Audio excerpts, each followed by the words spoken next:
বঙ্গবন্ধুর বাড়ি যারা ভেঙেছেন মনে রাখবেন তাদেরও বাড়ি ঘর আছে, তাদেরও কবর আছে, তাদেরও স্মৃতিসৌধ আছে। তাদের কবর হাতে নিয়ে ঘুরতে পারবেন না, বাড়িঘর হাতে নিয়ে যেতে পারবেন না। তাই সীমা অতিক্রম করবেন না। আপনাদের অনুরোধ করছি, সীমা অতিক্রম করবেন না। কে একজন বলেছেন বঙ্গবন্ধু জাতির পিতা নন। বঙ্গবন্ধু জাতির পিতা যদি না হন তাহলে আপনার পিতাকে, কোন সন্তানের পিতা না থাকলে সে সন্তান সম্মানী সন্তান হয় না, সে সন্তান কুলাঙ্গার হয়। একটু ভেবে চিন্তে বলবেন। আমি শুধুমাত্র একটা অসুবিধার জন্য কিছু করতে পারছি না।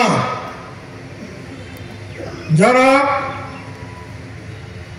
বৈষম্য বিরোধী আন্দোলন করেছেন, শেখ হাসিনার পতন ঘটিয়েছেন, আমি তাদের অন্তরের অন্তঃস্থল থেকে আমি তাদের সমর্থন করি।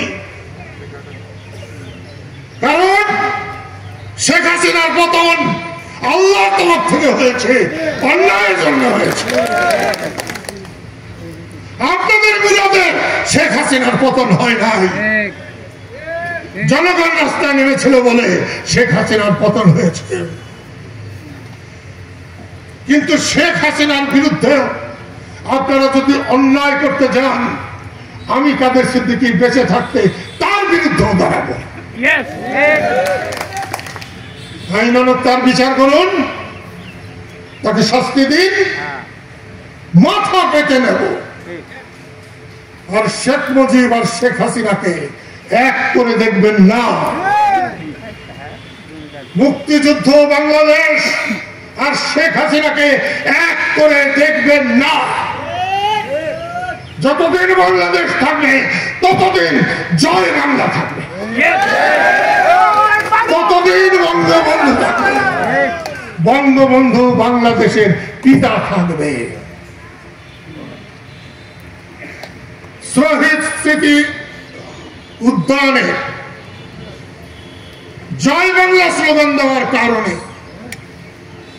কাকে কাকে গ্রেফতার করেছিলেন এই মাত্রায় এইখানে দাঁড়িয়ে বলছি, আল্লাহ যদি আমাকে 2 বছর বাঁচিয়ে রাখে, যারা গ্রেফতার করেছে তাদেরকে গ্রেফতার করে 14 সিটের ভিতরে দিয়ে আমি আল্লাহকে সাক্ষী রাখলাম।